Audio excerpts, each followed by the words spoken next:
story I'm going to tell was a very personal one of mine, very sentimental story. Today we're here and you guys have gone through your first aid, CPR, AED training, and I want to encourage you guys to take it to the shop floor and also encourage others. If John seems emotional, he has good reason. Shortly before he spoke to this group, his grandson almost died at a haircuttery in Valparaiso when he choked on a piece of candy. I was eating a warhead and I was sucking on it like you're supposed to, but I like to suck it on both sides, so I tried to switch to the other side, but then I accidentally swallowed it and I started choking. Then I got up and basically scratched my mom and like pulled her arm so I can get attention. And then she started screaming like for help. But I was really, really scared that I was gonna die. Thankfully, a young college student jumped into action. I just heard the mom was yelling and screaming for Chris, asking for help. So I just turned around and I saw his face is getting white and I couldn't even see his eyes.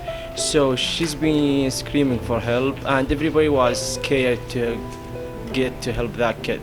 So all what comes to my mind is my friend's kid lost his kid 2 days before the accident in the same situation, and he wasn't even able to help his kid where he lost it in front of his eyes. So all it comes to my mind exactly the same story. So where I just took myself running to that kid and I helped him to get that candy off from his throat. Hamoud performed the Heimlich maneuver and dislodged the candy from Jaden's throat. As soon as his grandfather heard what happened, he called the salon to track down the student he now considers a friend and his personal hero. I called Ahmad and, very tearful, very hard phone call to make. Very hard to sit here and speak about it if you think about your grandchild, something happening to him. But I had spoke to Ahmad and just overwhelmingly how thankful I was, and I appreciate, but he said thank God for what happened.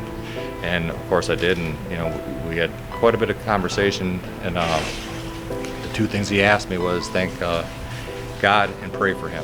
And upon talking about praying for him, he had shared with me about the loss of the child back home, and 2 days before that had choked.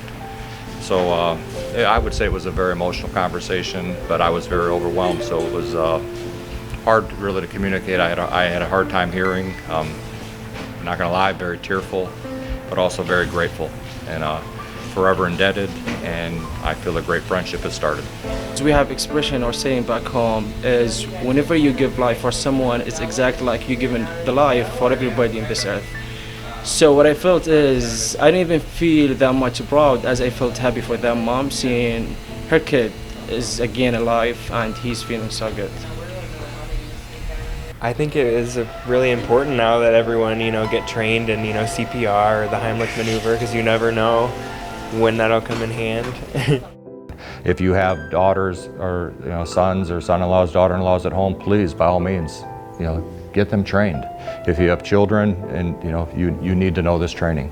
It was probably seconds, maybe minutes away from me losing my grandson. And again, thank God for this gentleman, which came out and did what he did. And again, I apologize for the stuttering. That's something that's still difficult for me to speak of it. But I couldn't even imagine. This is a personal experience, but of course there's many other experiences people go through. I couldn't even imagine the loss of a loved one, or probably no one in this room. If you really start thinking about your children and your grandchildren at home, if you have them, can you imagine just receiving a phone call 9 o'clock at night, to send condolences that we're sorry, but there was nothing we can do. So again, please encourage the shop floor to come out. So I just wanted to share my story, and I thank you all.